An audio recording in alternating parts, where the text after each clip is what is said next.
What is going on, everyone? My name is Andy. Welcome back to another FPL video. In this one, it's team selection for Game Week 32. So I'm going to go through my transfer plans, captaincy plans, kind of some future thoughts for other game weeks as well. But first of all, we're going to kick off with Game Week 31, which finished last night. Burnley versus Everton. It wasn't actually a bad fixture. I can't believe I'm saying that, but it was a pretty decent game. It was end-to-end at times. It was frantic at times. I'm not saying there was necessarily constant quality throughout the whole match, but it was an exciting game to watch, especially when you knew what was at stake for the Premier League, obviously, relegation battle. Unfortunately, Weghorst was part of the game and he didn't get anything, even though Burnley scored 3 goals. And I was kind of half flicking between Burnley, Everton and Chelsea, Real Madrid. And I just think every time a cross came in, I was thinking, right, it's got to go near Weghorst. It's got to go near Weghorst. He's about 9 foot tall, and it just didn't. It never seemed to go anywhere near him. And outside of that, he never really looked like he was going to get in or on any of the action. I think that's like 7 blanks in a row now. And I wasn't expecting anything against Man City when I bought him in. I just wanted a couple of extra appearances points. He couldn't even do that. He got a yellow card. But as long as he keeps his place, I'm okay with him going forward. And I'll talk about that a little bit more in a minute. But overall, I shouldn't be too down about this game because a lot of players blanked this week. Defence was a massive frustration as well. But ultimately, I got 54 points. And that was a green arrow. I went from like 26,500th or something like that to just inside the top 24k. A few more green arrows. Who knows? We might finish with a respectable rank at the end of the season.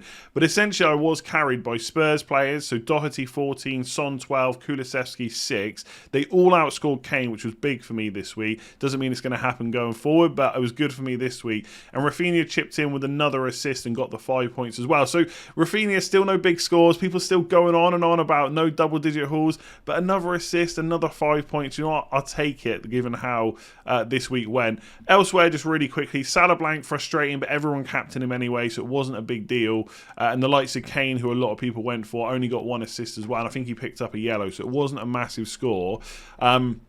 Saka and Lacazette, obviously Crystal Palace did one on Arsenal, played really well in that game. The defence was massively frustrating. James, who I bought in instead of Cancelo, didn't play. I knew there was a risk of that, but it was still frustrating. Tierney, we find out, is injured after the deadline. Luka Dean only makes it to 12 minutes, although they conceded anyway, so it didn't really matter. And Trent Alexander-Arnold didn't play either, so I literally, apart from Doherty, got 1 point from my other 4 defenders. So that wasn't ideal, and obviously Sarr conceded very late on as well from a penalty that I'm not sure should have been given either.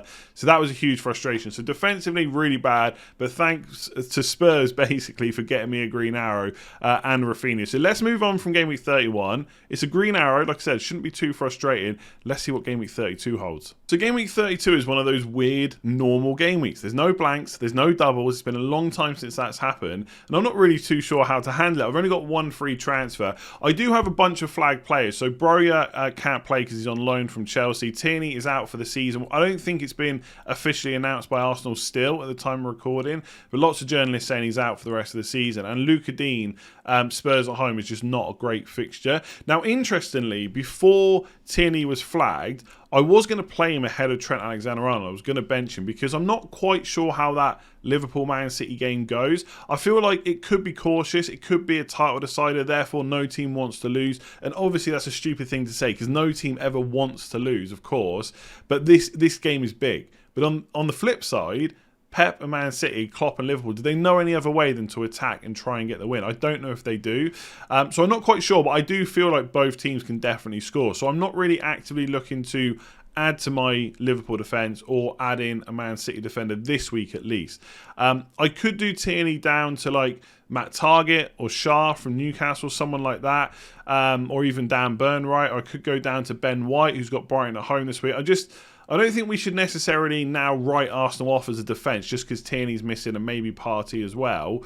But I don't necessarily think it's a great time to bring in an Arsenal defender unless you're unless you're wildcarding in Game Week 34, which I'm not because I've already used mine.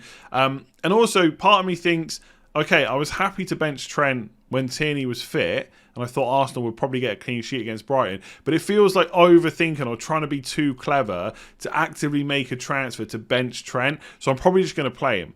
Elsewhere, I'm playing Dubravka over Sarr just because he's at home. I'm not 100% sure if that's the right move, because Sarr is my main goalkeeper, right, and Dubravka is the backup. But I think Wolves at home is a pretty good fixture for Newcastle, so that's probably what I'm going to go with. And Doherty keeps starting, so I've got no problems playing him against Villa.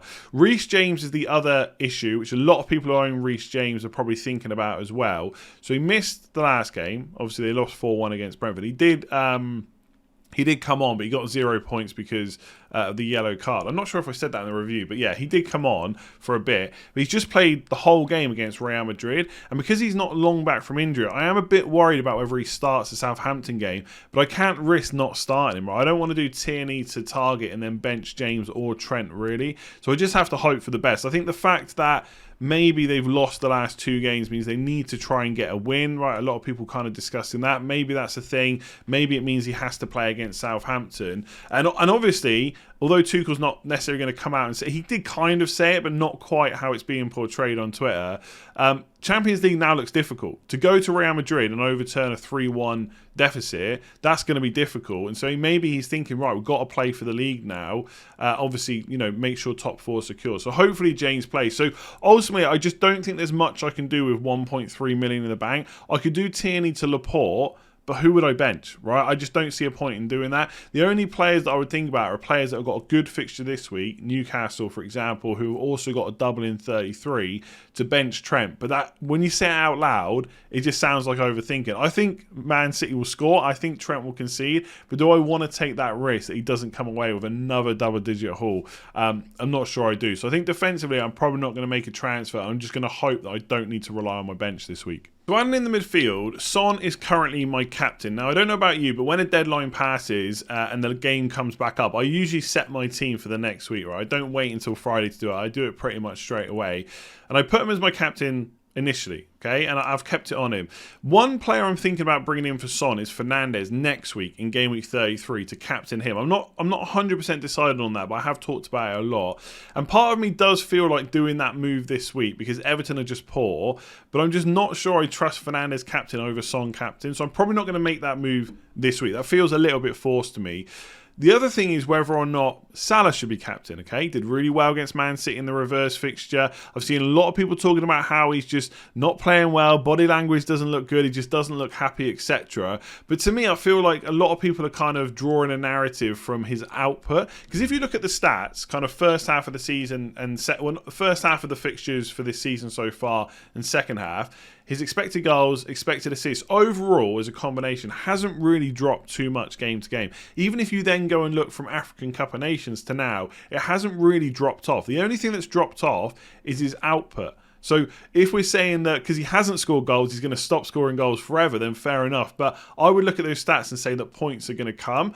But on the flip side, Man City away is the toughest game of the season that Salah will face. I think it's okay to not captain him. I just wonder if subconsciously, am I actually being affected by the form debate, right? The form argument. If Salah had scored against Watford, 2 goals, 3 goals, whatever, 2 goals, 1 assist, would I be strongly or more strongly considering captain him? I don't know. That's something I'm not quite sure. Do I really think that he's not the best captain this week? Or subconsciously am I also worried about his form? I'm not quite sure, but I do think Man City away is just, like I said, the toughest game they have all season. I'm probably going to look elsewhere. And also, Spurs just playing really well right now. I don't think there's anyone else that I would consider for captaincy. Maybe Rafinha against Watford, right? We know how good Rafinha is. I can't even say it about laughing. But I do like Rafinha this week against Watford. This is possibly, right, we should take a moment to think about this. Maybe a round of applause. This might be Rafinha's last game in my team because I think next week he's got a blank. Even if I don't sell him next week, I will probably sell him in game week 34. So this is going to be possibly his final chance to get me some points against Watford away. So if he can hit those double digits this week, that would be kind of perfect timing. Saka I'm still okay with as well. I think double game week in 33, I'm obviously not looking to sell him. And Kulusevski's decent as well, I think, right? He's just, the fact that Spurs are not rotating, not got Europe, all that good stuff we've spoken about a lot, makes him, a fairly key player in his team. The only thing is, depending on when I decide to free hit 36 or 37, I don't think I'm going to do it in 33. Who knows? I might have a change of mind next week. Probably not, though, because I would want to use a transfer this week if I do that. Is where do Barnes and Maddison fit in? If I want both of those, right? Let's say they go out of Europe. Let's say they have a poor result in the first leg, and I think, right, well, I do want them now. They've got a lot of games to come up. Yes, there might be some rotation, but overall, they're going to play enough to be decent options. Doubling 33, good fixtures outside of that, 2 more doubles later on. So whether I free hit 36 or 37, they can play in the other fixture, right? Who goes? I don't think I want to get rid of Saka. Salah ain't going nowhere. And if Son goes, okay, fair enough, maybe that's the way to do it, to get Kane. But if I can't afford to get Kane with the transfer plan that I want to go with, it's only really Rafinha, so that's fine. Rafinha to Maddison, I'm happy with that. But what about Kulusevski? Could he be sold? That's something I'm thinking about. Not this week, but Kulusevski to Barnes or Maddison, whichever one I don't bring in for Rafinha, could be the play at some point. And it's just those extra fixtures. So I think for that to happen, Leicester would have to go out of Europe. If they stay in Europe, I don't really want to double up on the midfield, not at the expense of Kulusevski, because he is just going to start every game for the rest of the season, I think. But that is something I'm thinking about. Let me know what you think about that. Could we sell Kulusevski? And up front, we've got the absolute dream duo, Weghorst and Lacazette. One open play goal between them since game week 26. And it's just awful. I don't even know what to say. I don't even know what to say about them. Yes, they've not been great whatsoever. They're probably not going to be great going forward, but I'm stuck with them. At the end of the day, I am stuck with them for the next 2 game weeks. I just cannot see any other player that is worth a transfer, right? Weghorst has got Norwich, so I don't really want to transfer any player out against Norwich, as we know from. I'm not even going to talk about it, but as we know, back in the day.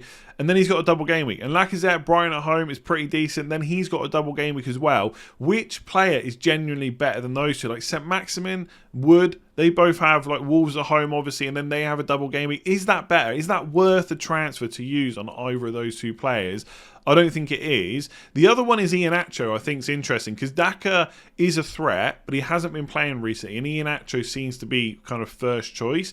But again, because of Europe, I just think that is enough to put me off bringing him in for one of these two. Because, well, I mean, at this point, who knows if they're both going to play this game? Who knows? If Weghorst was dropped, would that be a surprise? I don't think so. I mean, I don't think you drop your big signing from January that's coming that needs a goal, right? Burnley need goals. I don't think benching him is probably the right thing to do, but I wouldn't be completely shocked. And the same with Lacazette. I still think that Lacazette plays that number 9 position because I know Martinelli can play it, but I think they do it in a different way. And I think Lacazette's link up with his wide players like Martinelli, Smith Rowe, and Saka is pretty good. So I don't think either of them get benched.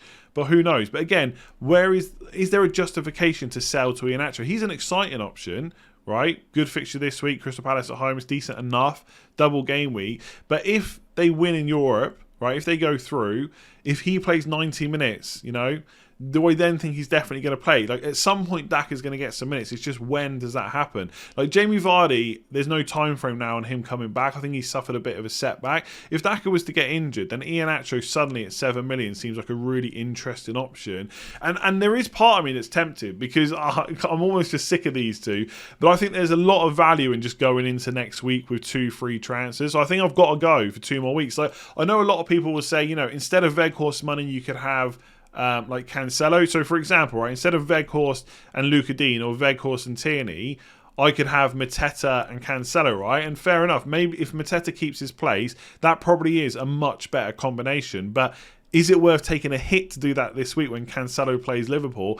I don't think it is. And then next week, both of them have got double game weeks. Am I going to use 2 free transfers to swap Cancelo in, who just plays Brighton at home? It might not work out, but I just don't think that's a move that I can make, right? And I know, again, I spoke about it on a video, I think yesterday, about how we get trapped with double game week options. But again, I think if there was a much, much better option up front where it's just one transfer, I'd probably do it or at least think more about it. But right now, I just can't think of anyone that's good to bring in. So let me know below if you disagree with that. I mean, I don't think there's any justification for taking a hit to get in a Man City player against Liverpool. I almost think that's kind of crazy talk in some ways. For the rest of the season, fair enough, but not this week. So it's a normal week. It's a boring week. I've got 1 free transfer and I'm probably going to roll it. Tierney to a cheap defender is the only move I'm really looking at right now, and that would be to bench Trent. I don't really like it. Son to Fernandes to captain him. I'm just not sure about that. I'll probably just captain Son and make that move next week if I want to.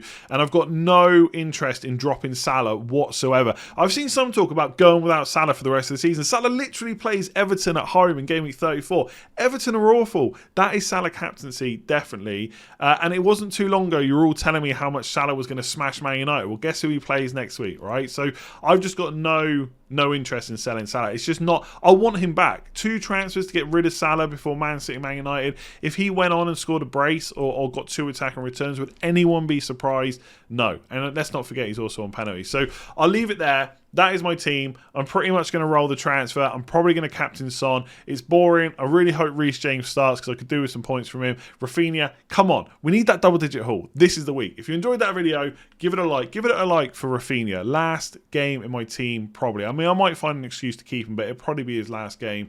Yeah, hit that like button, hit subscribe, and I'll catch you again tomorrow.